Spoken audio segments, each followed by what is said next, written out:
નમસ્કાર, આપ જોઈ રહ્યા છો સ્પાર્ક ટુડે ન્યૂઝ. પ્રાંતિજના પોંગલુ ખાતે રજત જયંતિ મહોત્સવમાં આયુર્વેદિક કેમ્પ ધારાસભ્યના હસ્તે ખુલ્લો મૂકવામાં આવ્યો.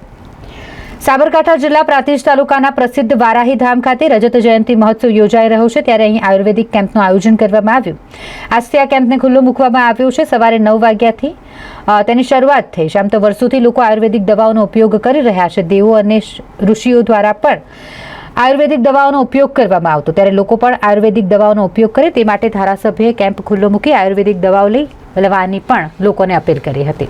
આજે પ્રાંતિજ તાલુકાના પોગલુ ગામે વારાહી માતાના રજત જયંતિ પ્રસંગે ગામની અંદર માતાજીના દર્શન કરવાનો લાવો મળ્યો, સાથે આશીર્વાદ પણ માતાજી લીધા અને એક શુભ સુંદર કાર્યએ અમારો આયુર્વેદિકના અધિકારીઓએ આવી અને આયુર્વેદિક કેમ્પનું આયોજન કર્યું. આયુર્વેદિક કેમ્પની સાથે સાથે જે આપણી પદ્ધતિથી જૂની પદ્ધતિ તરફ વાળવા માટે આરોગ્યના આયુર્વેદિકના અધિકારીઓ ખૂબ જ હાજર છે અને ખૂબ સારી ટ્રીટમેન્ટ, સારી દવા આપું છું. હું ખુદ આયુર્વેદિક દવાનો ઉપયોગ કરું છું.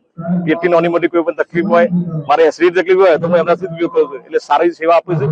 આ સાથે મારા આયુર્વેદિકના તમામ કર્મચારીઓ અભિનંદન.